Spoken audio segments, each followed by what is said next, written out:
Welcome to episode 123 of Norse Myths, Legends, and Folktales.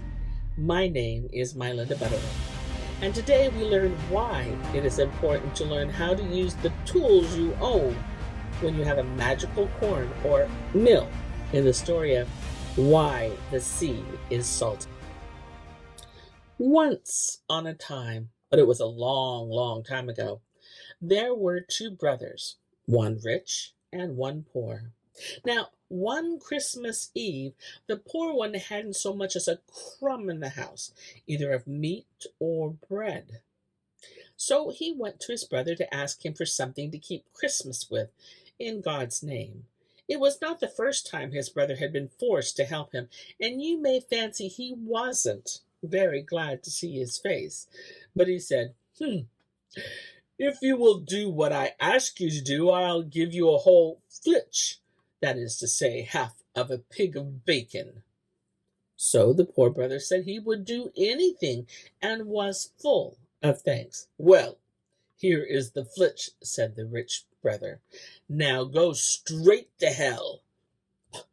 Well, what would I have given my word to do? I must stick to, said the other. So he took the flitch and set off. He walked the whole day, and at dusk he came to a place where he saw a very bright light. Maybe this is the place, said the man to himself.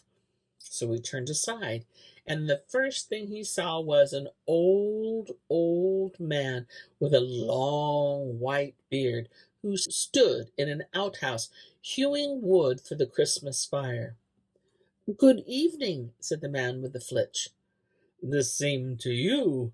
Where are you going so late? Said the man. Oh, I'm going to hell if I only knew the right way, answered the poor man. Well, you're not far wrong, for this is hell, said the old man. When you get inside, they will be all for buying your flitch, for meat is scarce in hell.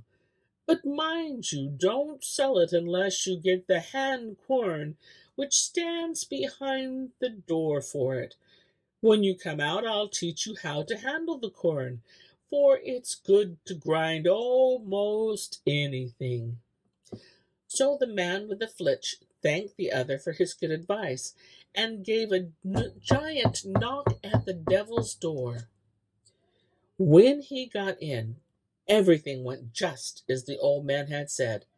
All the devils, great and small, came swarming up to him like ants round an anthill, and each tried to outbid the other for the flitch.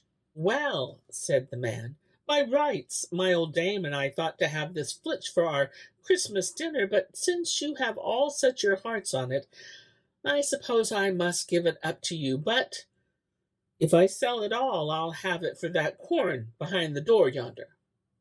At first, the devil wouldn't hear of such a bargain, and chaffered and haggled with the man, but he stuck to what he said, and at last the devil had to part with the quern. When the man got out into the yard, he asked the old woodcutter how he was to handle the quern, and after he had learned how to use it, he thanked the old man and went off home as fast as he could. But still, the clock had struck 12 on Christmas Eve before he reached his own door. Whatever in the world have you been? Said the old dame. Here have I sat hour after hour, waiting and watching, without so much as 2 sticks to lay together under the Christmas brose. Oh, said the man, I couldn't get back before, for I had to go a long way first for one thing, and then for another. But now you shall see what you shall see. So he put the quern on the table, and bade it first of all grind lights, then a tablecloth, then meat, then ale, and so on till they had got everything that was nice for Christmas fare. He had only to speak the word, and the quern ground out whatever he wanted. The old dame stood by blessing her stars, and kept on asking where he got this wonderful quern, but he wouldn't tell her. It's all one where I got it from. You see, the quern is a good one, and the mill stream never freezes. That's enough. So he ground meat and drink and dainties enough to last out till 12th day. And on the 3rd day he asked all his friends and kin to his house, and gave a great feast. Now, when his rich brother saw all that was on the table, and all that was behind in the larder, he grew quite spiteful and wild, for he couldn't bear that his brother should have anything. It was only on Christmas Eve, he said to the rest. He was in such straits that he came and asked for a morsel of food in God's name, and now he gives a feast as if he were a count or king. And he turned to his brother and said, "From where in hell's name have you got all this wealth?" "From behind the door," answered the owner of the quern, for he didn't care to let the cat out of the bag. But later on in the evening, when he had got a drop too much, he could keep his secret no longer, and brought out the quern and said, "There, you see what has gotten me all this wealth." And so he made the quern grind all kinds of things. When his brother saw it, he set his heart on having the quern, and after a deal of coaxing he got it. But he had to pay $300 for it, and his brother bargained to keep it till hay harvest, for he thought, "If I keep it till then, I can make it grind meat and drink that will last for years." So you may fancy the quern didn't grow rusty for want of work, and when hay harvest came, the rich brother got it, but the other took care not to teach him how to handle it. It was evening when the rich brother got the quern home, and the next morning he told his wife to go out into the hayfield and toss while the mowers cut the grass, and he would stay at home and get the dinner ready. So when dinner time drew near, he put the quern on the kitchen table and said, "Grind herrings and broth, and grind them good and fast." So the quern began to grind herrings and broth. First of all the dishes full, then all the tubs full, and so on till the kitchen floor was quite covered.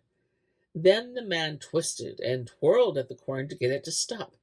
But for all his twisting and fingering, the quern went on grinding, and in a little while the broth rose so high that the man was like to drown. So he threw open the kitchen door and ran into the parlor. But it wasn't long before the quern had ground the parlor full too, and it was only at the risk of his life that the man could get hold of the latch of the house door through the stream of broth. When he got the door open, he ran out and set off down the road with the stream of herrings and broth at his heels, roaring like a waterfall over the whole farm.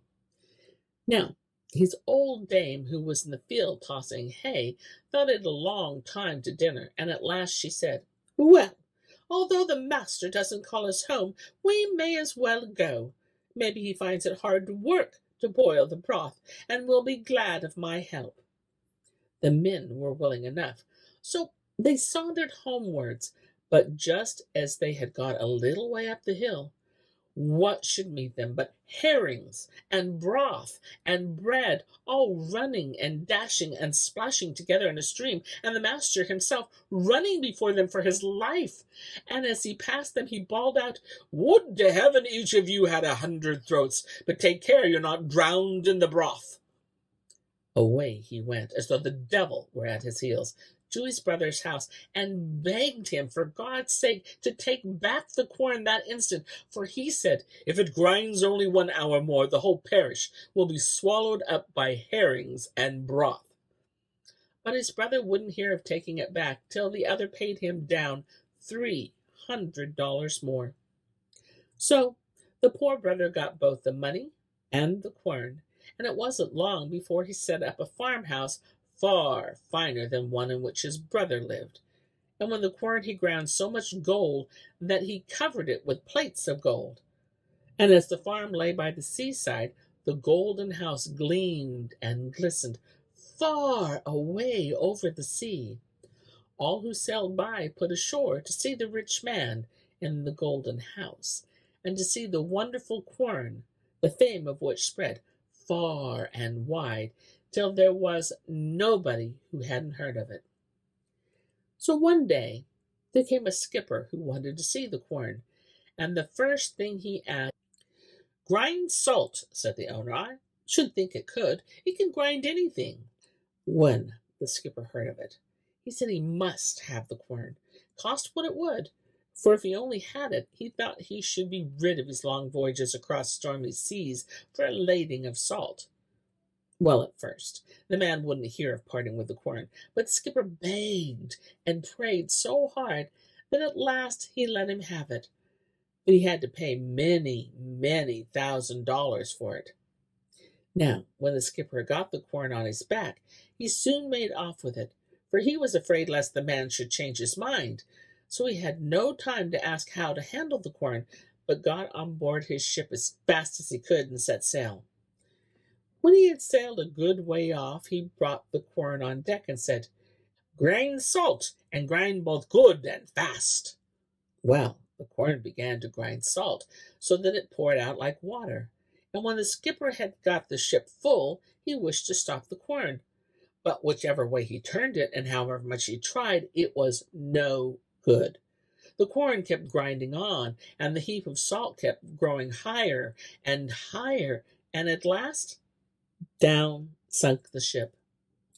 And there lies the quern at the bottom of the sea, and grinds away at this very day. And that is why the sea is salt. And here is where I end my tale for today. But I'll be back with more tales. Many more tales. Until then, my friends, enjoy the journey.